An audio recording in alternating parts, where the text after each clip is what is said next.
Semear MS, oferecimento CRA Ambiental e Topografia, atendimentos nas áreas de cadastro ambiental e rural. Amazon Agrolog, conectando o agro com inovação e eficiência. Apoio Cooperplan, consultoria e planejamento agropecuário. Está no ar o Semear MS, dedicado ao universo do campo.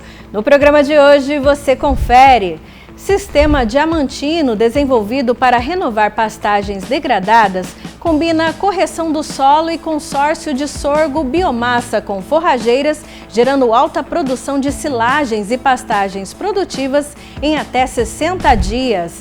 Revolução Verde. Descubra como a lentilha d'água cultivada em resíduos agroindustriais pode ser uma opção sustentável para fertilização. No bate-papo com o produtor, juristas explicam sobre o relatório que recomenda a indenização em dinheiro ou permutas de terras para produtores em áreas consideradas indígenas. E mais, conheça Milton Padovan. Com vasta experiência em sistemas agroflorestais e produção sustentável, ele é referência no desenvolvimento de soluções inovadoras para o agro. O Semear MS começa agora.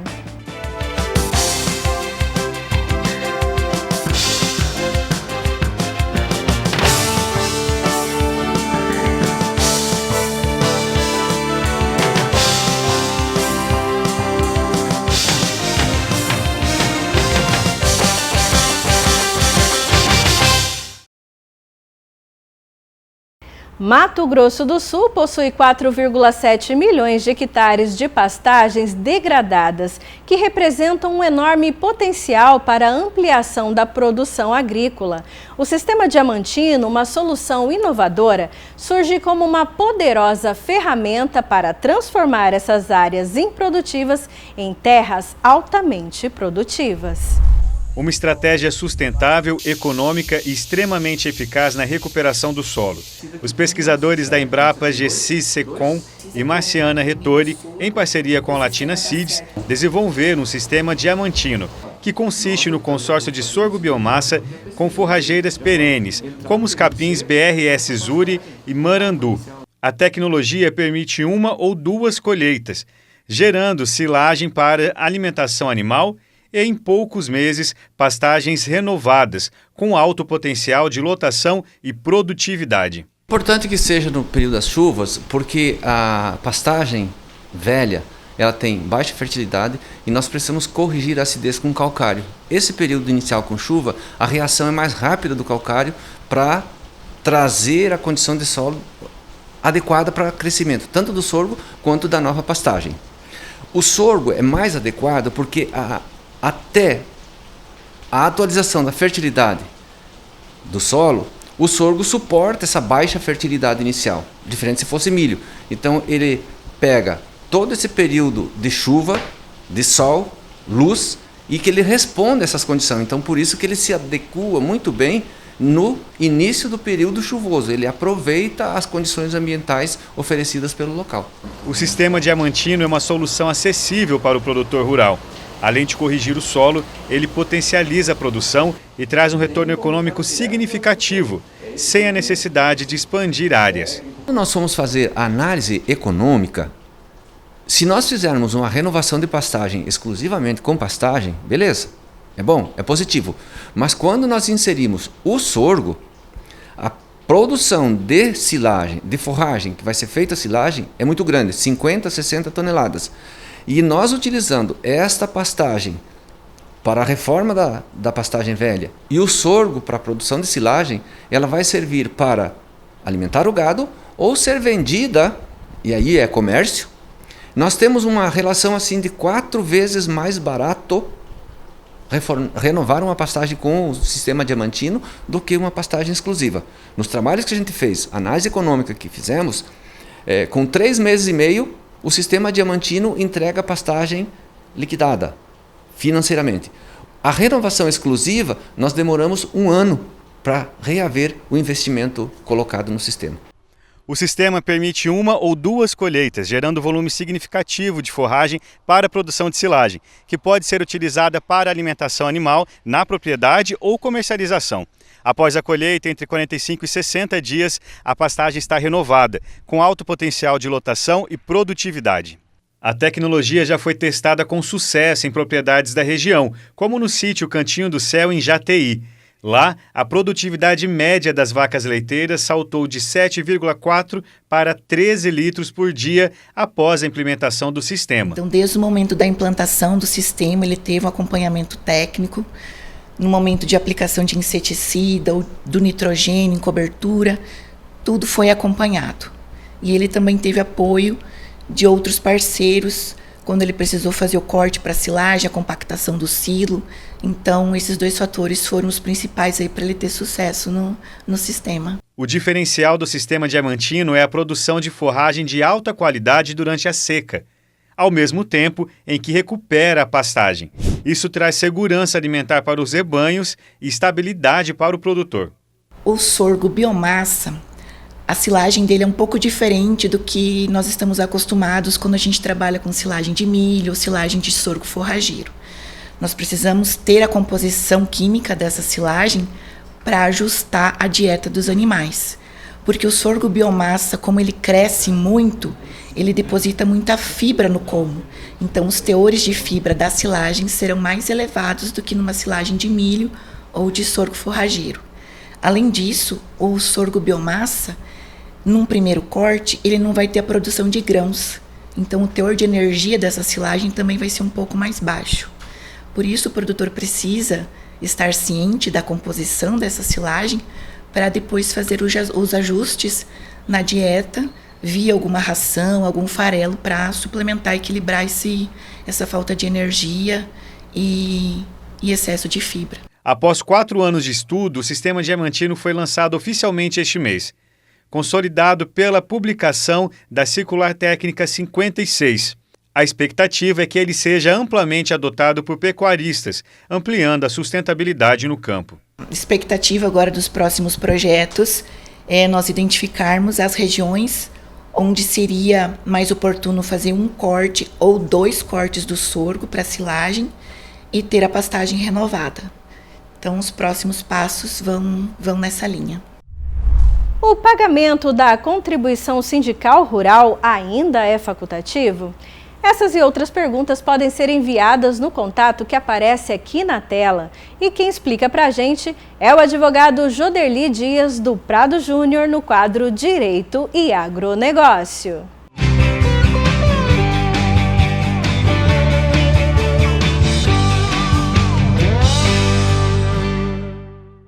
Olá!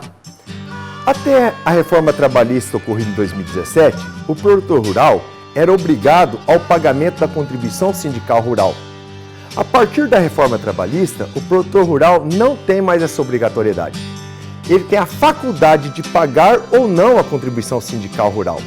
E caso não pague, ele não sofrerá nenhuma consequência. Inclusive, observe o produtor que na guia encaminhada a ele anualmente pela CNA, consta a observação de que tal contribuição é facultativa. Ok? No entanto, recentemente, em 2023, houve um julgamento do STF e alguns produtores rurais tiveram dúvidas a partir deste, me indagando: doutor, a contribuição sindical rural, ela voltou a ser obrigatória?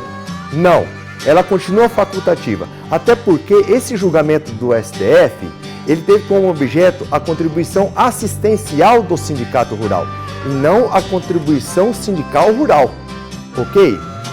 No entanto, observe o produtor rural que ele ainda continua com a obrigatoriedade de efetuar o pagamento da contribuição associativa ao seu sindicato rural. Ou seja, para ele permanecer associado ao seu sindicato rural e usufruir dos benefícios e serviços oferecidos pelo sindicato rural, ele precisa pagar anualmente essa anuidade, correto?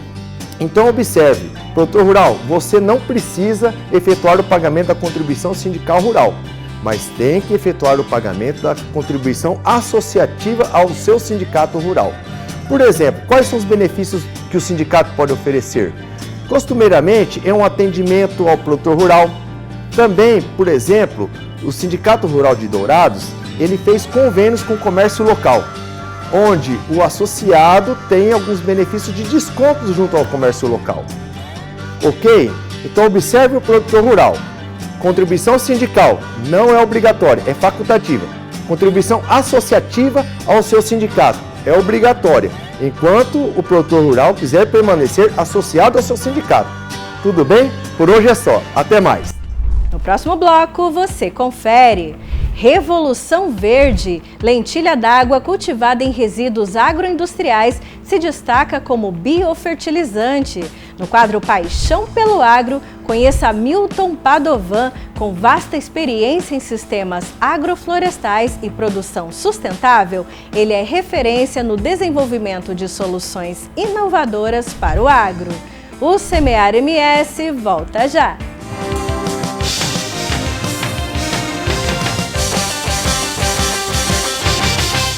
Na vida e nos negócios, confiança é tudo. E quando falamos de imóveis, confiança é o nosso nome. Fundada pelo casal Márcia e Manuel Cardoso, a Imobiliária Confiança tem mais de 40 anos de experiência. Produtor rural, avaliamos e vendemos o seu imóvel com total transparência e exclusividade. Quer vender, alugar ou encontrar o imóvel ideal? Venha para onde o nome já diz tudo. Confiança Imóveis. Tradição, compromisso e confiança no mercado.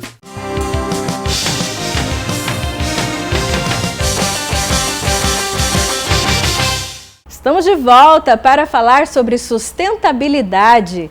Pesquisadores da UFGD concluíram um estudo sobre como usar a lentilha d'água em resíduos agrícolas para fazer adubo. Isso pode mudar a forma como cultivamos os alimentos. Pesquisadores da UFGD, Universidade Federal da Grande Dourados, concluíram o curso de doutorado, onde realizaram um estudo para a avaliação do potencial da lentilha d'água, cultivada em resíduos agroindustriais, para uso como biofertilizante. Nédio é um dos pesquisadores e detalha o conceito desse estudo. O foco principal foi buscar uma alternativa que pudesse favorecer o agronegócio, uma geração reduzindo a necessidade externa de importação de fontes minerais de fertilizante e buscando também com foco ambiental, tendo em vista o desenvolvimento de um estudo pela UFGD na área de ciência e tecnologia ambiental, buscando uma alternativa, uma tecnologia que possa também favorecer o meio ambiente, recuperando nutrientes da água e fazendo com que esses nutrientes, com a biomassa gerada, pudesse retornar para o ciclo produtivo.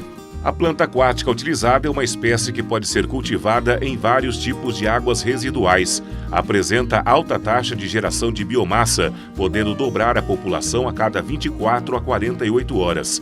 A partir disso, Nédio destaca o potencial agropecuário e outras culturas da região centro-oeste, e essa matéria-prima que pode ser utilizada na alimentação de peixes, na geração de biogás e como matéria-prima para a produção de biofertilizante organomineral. O Brasil, atualmente, importa em torno de 80% de fontes minerais de fertilizante.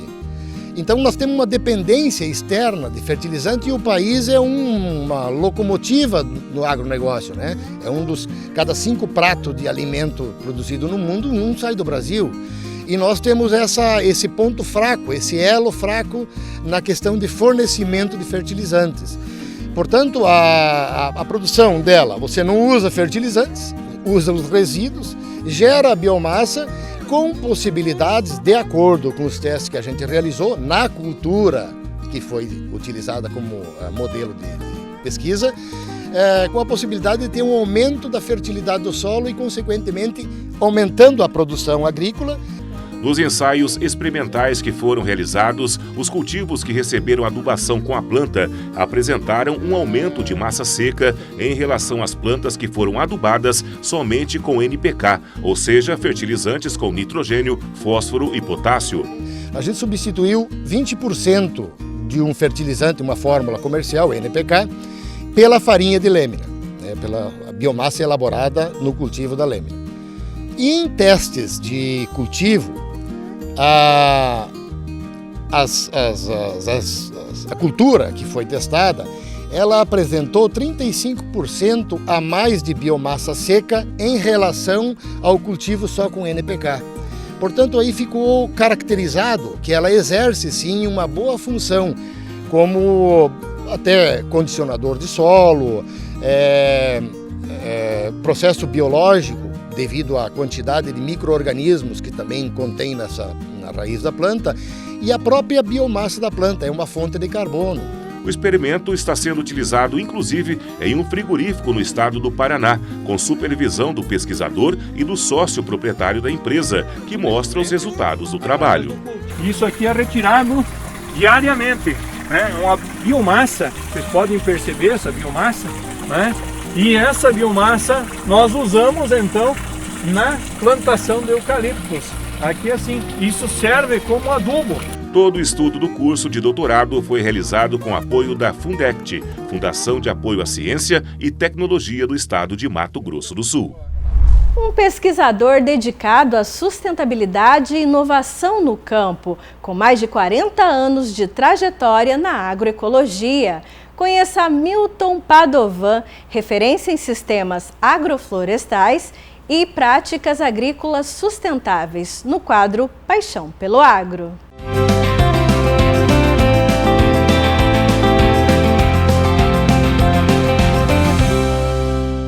Apoio Amazon Agrolog, conectando o agro com inovação e eficiência. Hoje a Amazon Agrolog leva a gente para conhecer Milton Padovan, pesquisador da Embrapa Agropecuária Oeste, com mais de 40 anos dedicado à agroecologia. Com uma vasta experiência em sistemas agroflorestais e produção sustentável, ele é referência no desenvolvimento de soluções inovadoras para o agro. O trabalho dele é integrar natureza e produtividade, com foco em práticas que garantem a preservação ambiental e a sustentabilidade no campo.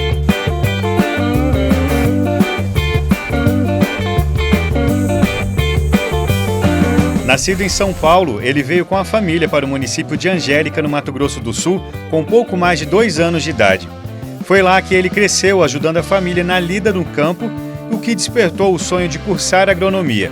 Milton chegou a passar em alguns vestibulares em universidades privadas, mas as condições da época não o deixaram seguir no curso. Foi aí que surgiu uma nova oportunidade e, junto dela, uma nova paixão.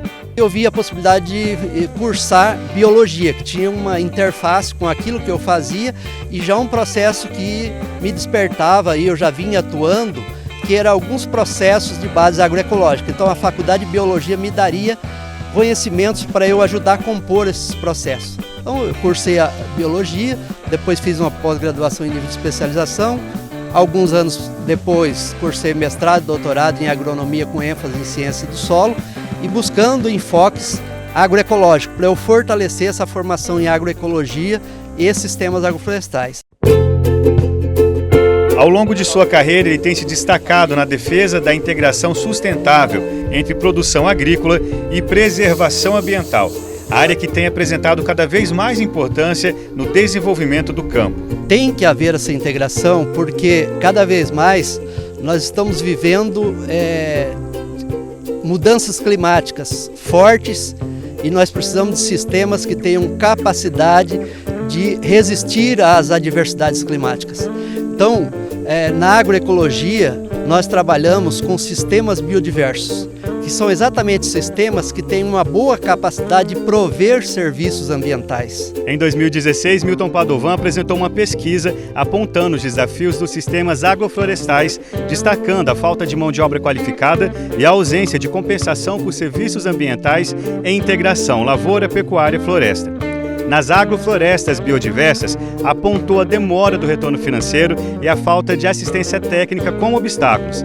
Ele defende o fortalecimento de crédito agrícola, políticas de pagamento por serviços ambientais e a inovação de metodologias de transferência de tecnologia.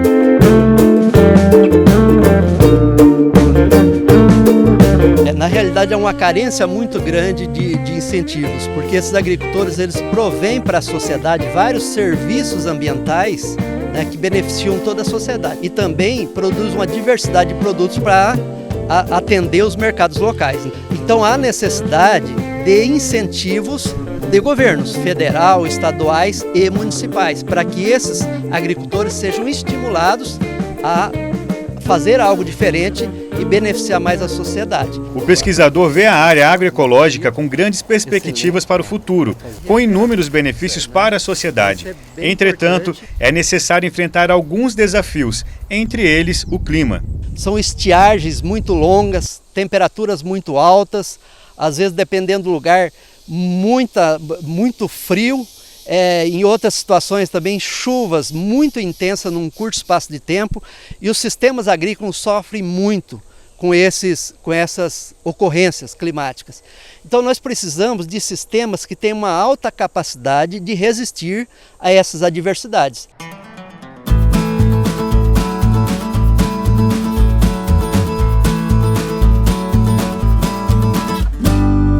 Com um sistema resiliente, em plena expansão e com extrema importância para o desenvolvimento sustentável do agronegócio, Milton prevê um mercado cada vez mais consolidado na área, além de uma excelente oportunidade para os novos profissionais que seguem na busca de encontrar um campo de atuação. É uma área muito promissora, não dá para falar é a área do futuro, não, é a área do presente. Há uma demanda muito grande de profissionais para trabalhar com esses sistemas. E para o futuro vai ser muito mais ainda, porque há necessidade de sistemas biodiversos para poder fazer frente às mudanças climáticas. Mas é muito importante definir bem o que quer e ser muito comprometido com os seus objetivos e se dedicar, se esforçar, estudar, se qualificar, porque as oportunidades elas aparecem com muito mais abundância para quem realmente tem um diferencial. E esse diferencial ele é conquistado através do processo de formação ao longo do tempo.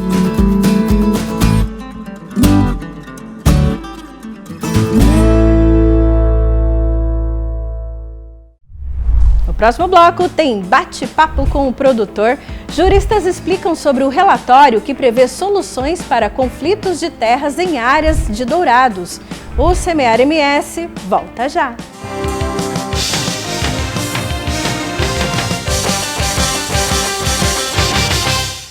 CRA Ambiental e Topografia, atendimentos nas áreas de cadastro ambiental e rural e projetos de recuperação de áreas degradadas. CRA Dourados. A Amazon Agrolog chegou em Mato Grosso do Sul, mas nossa história começou em Ibiporã, Paraná, onde já somos referência em armazenagem e logística de sementes. Com uma estrutura moderna de 8.000 metros quadrados, nossa unidade de Dourados é equipada para armazenar até 13.000 toneladas de sementes, biológicos e inoculantes, todos com controle rigoroso de temperatura e umidade. A Amazon Agrolog, conectando o agro com inovação e eficiência.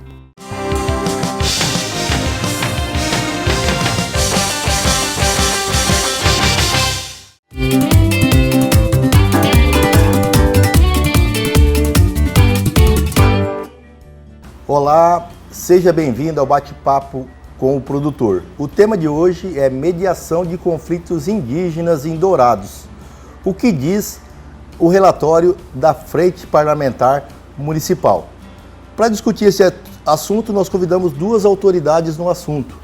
Dr. João Wermer, que é presidente da Comissão de Direitos Agrários da 4ª Subseção, que envolve Dourado e Itaporã, e Dr. Francielo Juliano Moraes, que é secretário dessa mesma entidade. Vamos começar com o Dr. João Wermer.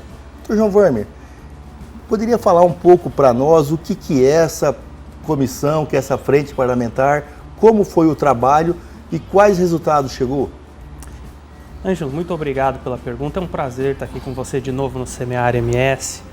Essa frente parlamentar ela foi criada aqui em Dourados com os nossos vereadores com um objetivo muito específico. Chegar numa solução mais duradoura nos conflitos que envolvem produtores indígenas da nossa região. É um trabalho que foi feito há mais de um ano. Nós tivemos o prazer de participar como advogados auxiliando essa frente parlamentar nos problemas da nossa região. Essa frente parlamentar ela é muito importante porque ela não só está tentando apaziguar os ânimos da região, mas chegar numa tratativa de acordo muito boa entre produtores e indígenas para que se torne não só algo temporário, mas com um pouco mais de permanência e que consiga colocar a cidade de Dourados num foco de colocar uma... Como é que eu posso dizer para você?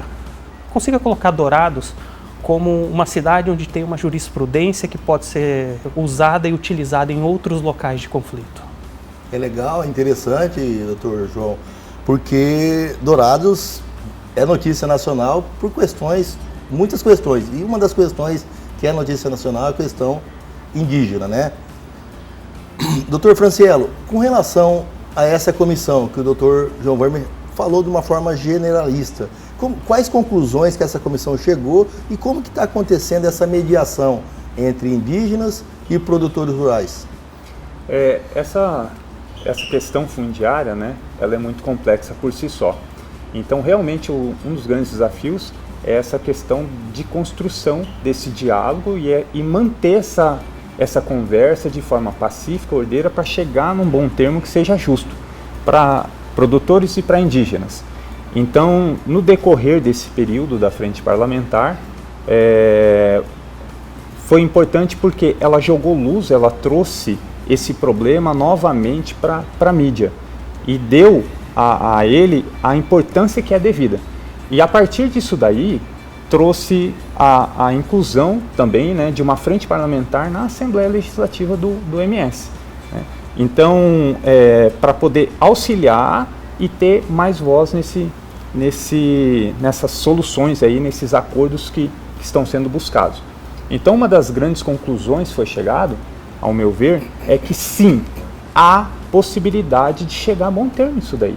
Então, tem condições de que seja resolvido esse conflito de forma benéfica para ambas as partes, para que possa realmente ter paz e ter justiça sendo feita aqui na nossa cidade, que isso, conforme o Dr. João falou, possa ser ampliado para outros lugares, não só aqui do nosso estado, mas como do Brasil também.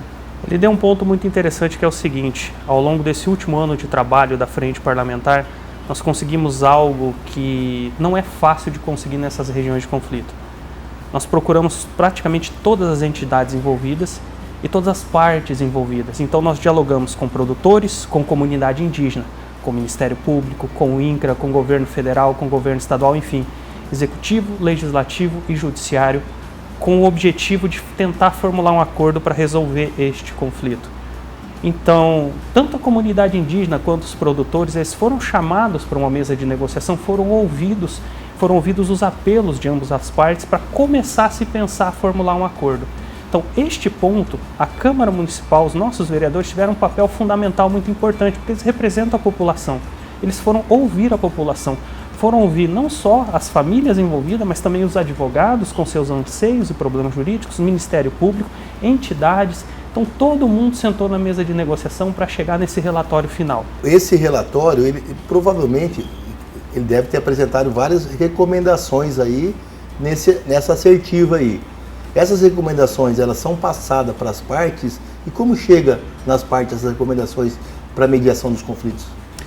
Muito bom, nós abordamos uma série de recomendações realmente, não só para a própria frente parlamentar fazer, mas como para as partes realizarem e, consequentemente, para o governo. Bom, essas recomendações elas sempre estão disponíveis, porque o nosso relatório ele é público e, principalmente, nós tivemos muito cuidado a todo momento em fazer reuniões com os produtores, com comunidade indígena, com representantes da comunidade indígena, com o FUNAI, para falar, olha, nossos passos estão sendo neste caminho. Os relatórios eles foram mensais, então nós tivemos um período de 12 meses aí falando as reuniões que nós tivemos, aonde nós realizamos, como que está indo a tratativa de acordo. Então, por exemplo, na nossa Expo Agro aqui nós até abordamos uma palestra sobre o tema nesse ponto. Então, a parte da informação, de disponibilizar o que está sendo feito e como está sendo feito, ela não só foi feita, como ela é a parte essencial. O produtor ele não confia num acordo se ele não tem detalhes do negócio. Ele quer saber como que vai ser avaliada a área, que preço que pode chegar no eventual acordo. A comunidade indígena não cessa essas reocupações deles se eles não chegarem e verem que o governo está realmente trabalhando para isso. Se você não falar, olha, estamos trabalhando, chegando num ponto. Então essa comunicação sempre foi muito importante.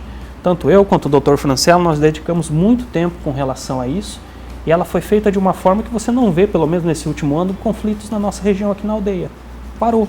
Por quê? Porque nós estamos trabalhando sério para resolver isso. É interessante que esse é o núcleo central, sabe?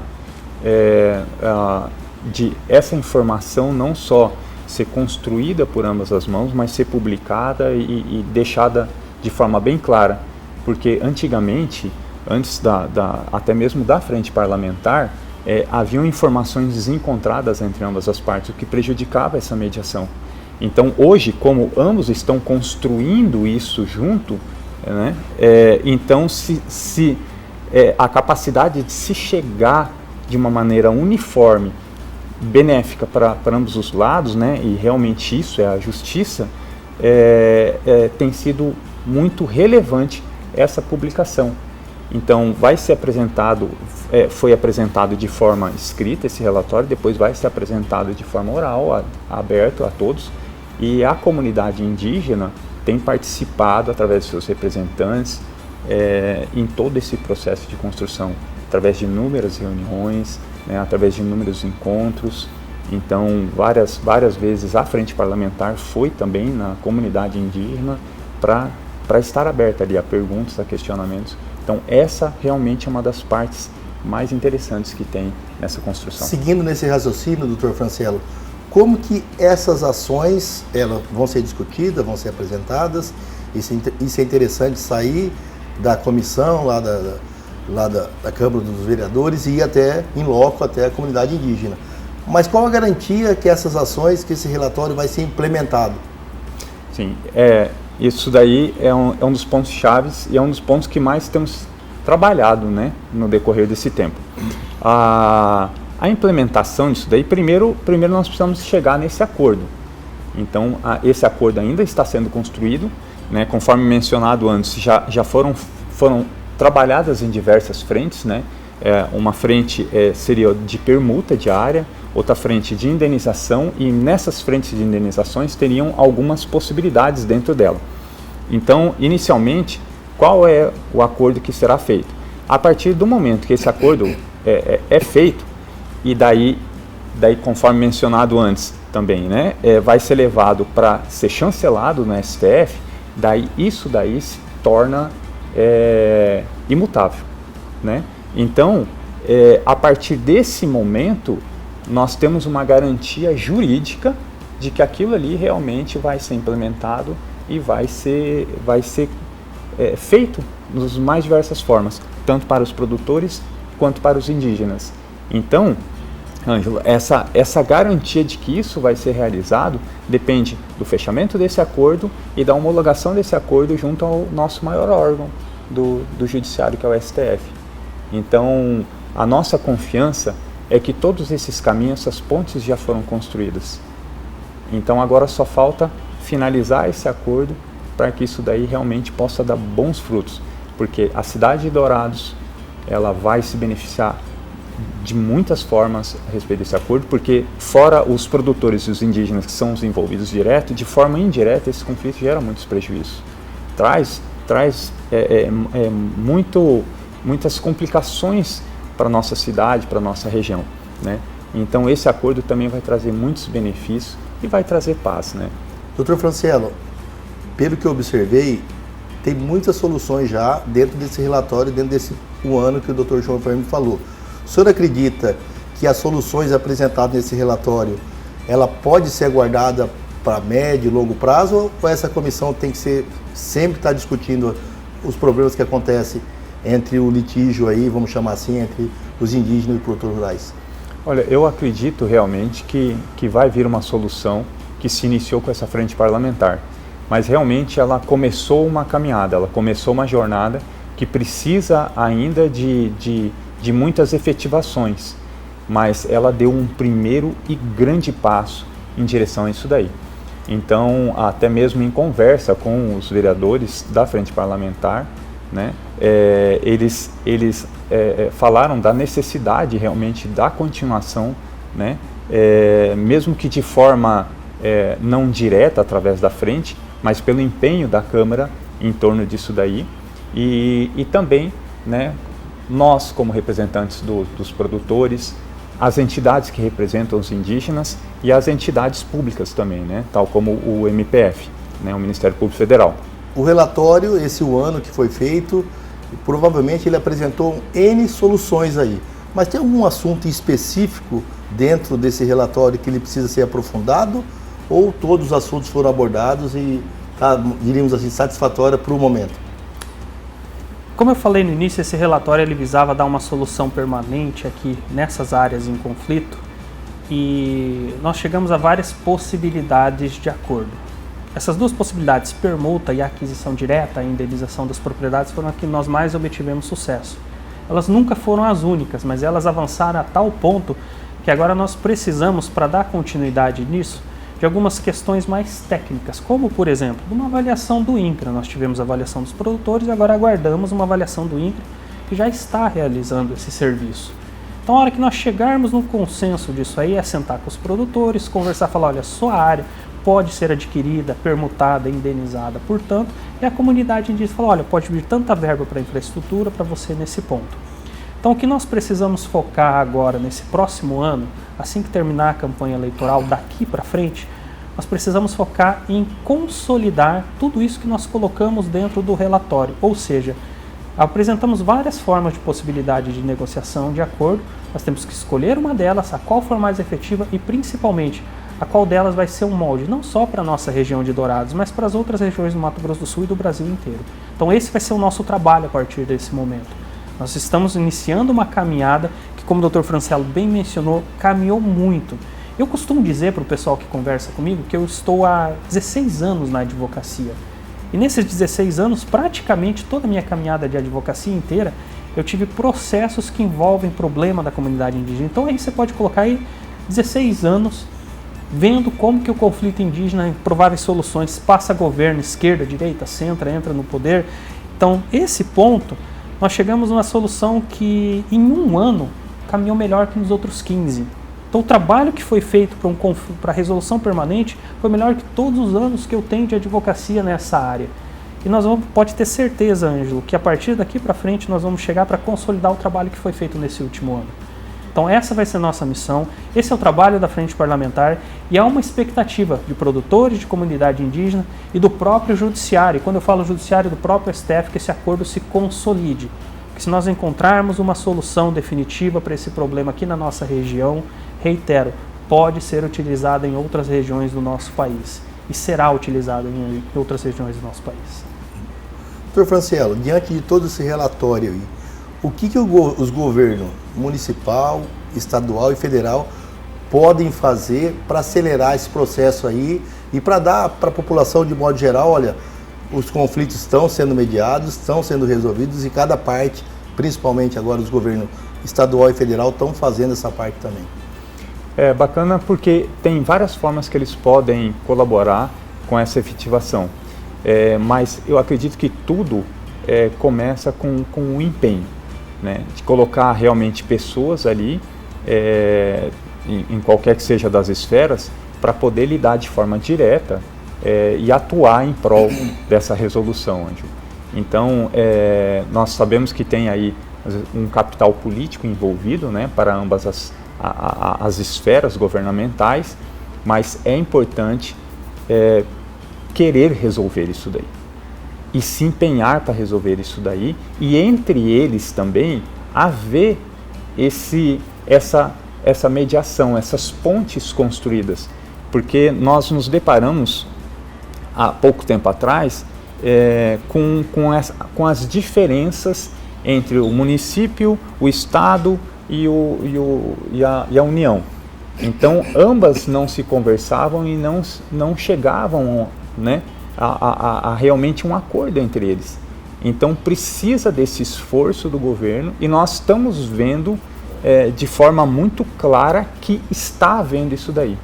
Então, Ângelo, eu acredito que tanto a União quanto o Estado e o município, eles estão interessados, eles estão participando e eles estão conversando entre eles para que possam de forma harmônica, né, com os desejos que há entre produtores indígenas para realmente concluir isso daí e resolver. Porque isso daí traz muita visibilidade, né, para o Brasil de forma geral, porque é um conflito que tem influências no mundo inteiro. Então nós vemos que muitos órgãos governamentais, muitos países cobram resoluções disso daí, né, desses conflitos que existem aqui no Brasil. Então é interessante para o governo e ele precisa dar uma resposta não só à nossa população, quanto também para o mundo, o que ele está fazendo para que isso daí possa cessar e haver justiça.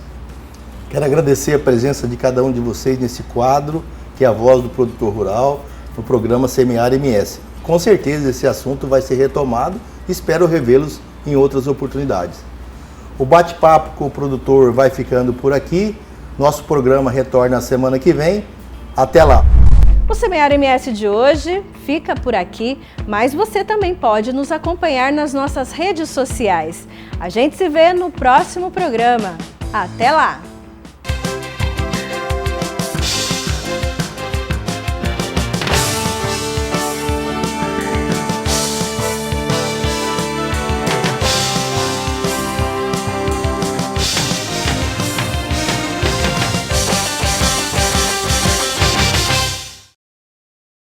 Semear MS, oferecimento CRA Ambiental e Topografia, atendimentos nas áreas de cadastro ambiental e rural. Amazon Agrolog, conectando agro com inovação e eficiência. Apoio Cooperplan, consultoria e planejamento agropecuário.